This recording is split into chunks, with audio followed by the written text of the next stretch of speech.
for a situation probably without compare anywhere in Britain, facing as it does to the west down Loch Alsh, where these enemy ships sailed in to destroy it in 1719. So the present castle, you could call it a romantic creation, a folly. It started to be built again in 1912. It took 20 years to build and cost $250,000. And it was built by a McCrae, because the McCraes, they'd been known as Mackenzie's shirts of mail, and they were the keepers of Elandonan Castle for the Mackenzies. And it was the Mackenzie of Seaforth who was one of the leaders of the 1719 Jacobite campaign, and he lost everything.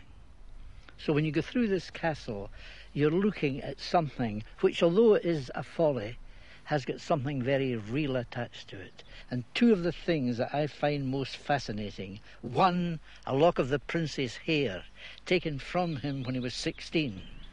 The other, a letter summoning the chieftains to the raising of the clans at Glenfinnan, and signed Charles PR. The PR meaning pro-Rex, on behalf of the king. So that letter in that castle is a dream within a dream.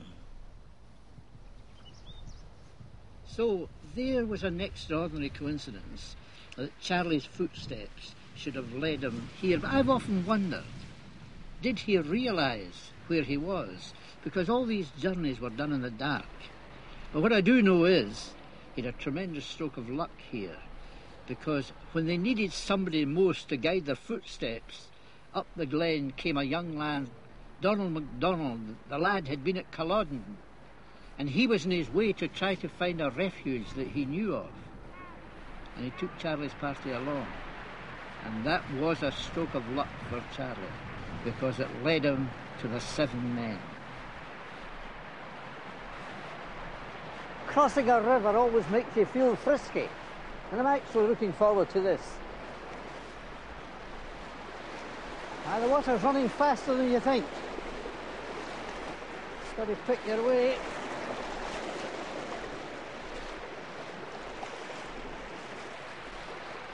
That's the stuff. Oh, that was easy. This is still the bed of the river. Because it's fairly low, it's exposed, so you know what it's like walking over it. It's easy when you can see it. Well, this is all that's left of the shield on this side.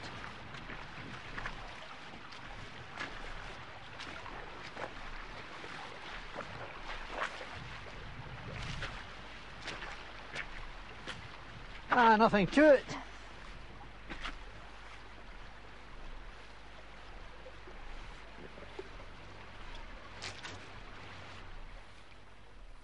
This is Dolan Macmillan, who farms 3,000 acres of Achnagart.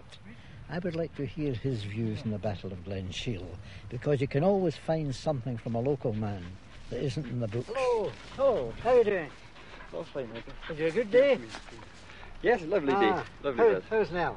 Oh, she's very well. She's working away as usual.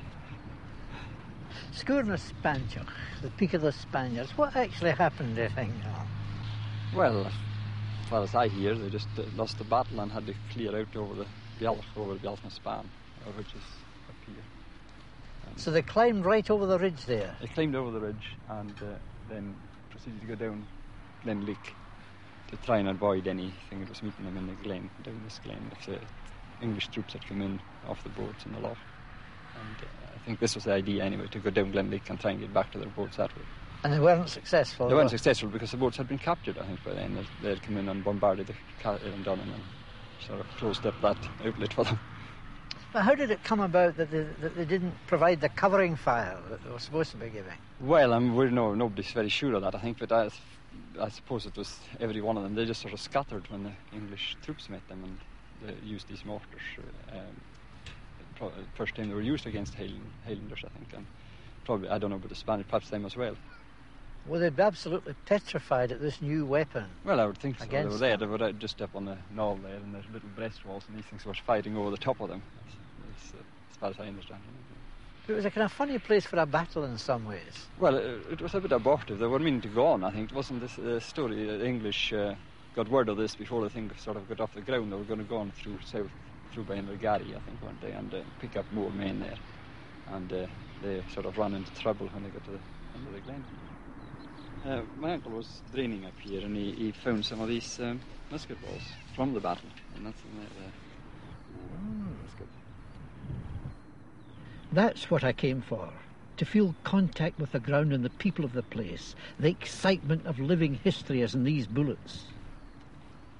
I took my leave of Dolan Macmillan and went the way Charlie went, to Glen Morriston.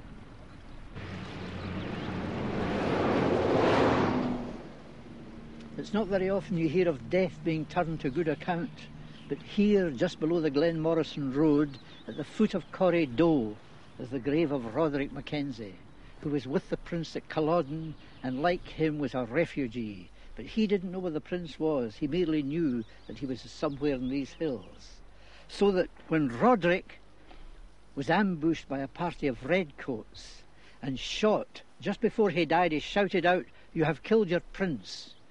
And I imagine the reason why he shouted out that was because he was very like the Prince in appearance. People used to tell him that. And there was a price of £30,000 on the Prince's head.